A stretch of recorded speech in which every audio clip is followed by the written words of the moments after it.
Katika mfumo wa ESS kuna moduli mpya imeanzishwa, ni moduli inayohusiana na masuala ya uwekezaji. Karibu tena katika channel yako ya Funzo Bora. Leo tutaenda kuangalia update mpya ambayo inapatikana katika mfumo wa ESS.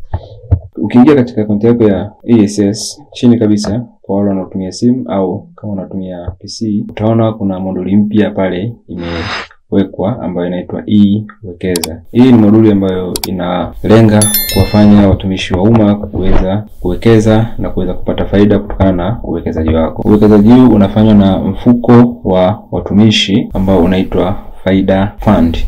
Ukitaka kuweza kujua vizuri kuhusiana na huu mfuko wa uwekezaji wa watumishi ambao ni Faida Fund, unaweza kutembelea website yao ambayo ni whi.go.tz. Kwa wale ambao wanahitaji kuwekeza, wanawezaje kujiunga na E-Wekeza? Utakachokifanya, utaklik hiyo moduli ya E-Wekeza. Utaona kuna button ambayo inaitwa Start Investing. Lakini kabla ya kuanza kufanya investment yote au kabla ya kuanza kuwekeza, lazima uwe na account. Kwa hiyo utakachokifanya, utaenda upande wa kulia palipoandikwa My Account, kisha utaenda palipoandikwa Add Account. Ukifika hapo, kwa wale ambao tayari ni wawekezaji, utaenda palipoandikwa Existing Investor, lakini kwa wale ambao ni wapya utaenda palipoandikwa New Investors. Sasa hii Wekeza inaruhusu kwanza kuwekeza kuanzia shilingi 10,000 na kuendelea, basi unaweza kuwekeza na kuweza kupata faida kutokana na huo uwekezaji wako. Kwa hiyo kwa wale ambao ni wapya, utabonyeza new, kisha utaandika email yako. Ukishaandika hiyo email yako, utabonyeza palipoandikwa Open Account.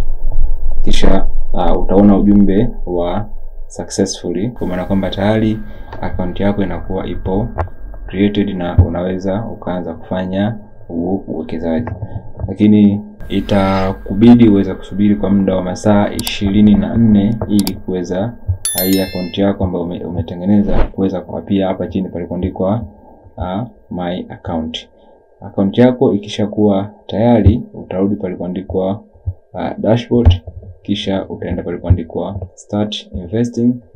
Baada ya hapo utaanza kufanya investment. Kwa sasa hivi siwezi kwa sababu ndo nimecreate hiyo account. Account yangu ikishakuwa verified na ikawa kila kitu kiko tayari, basi details zote zitapia hapa. It means kwamba nitaanza kuwekeza kuanzia shilingi 10,000 na kuendelea kwa kiasi chochote ambacho niko nacho.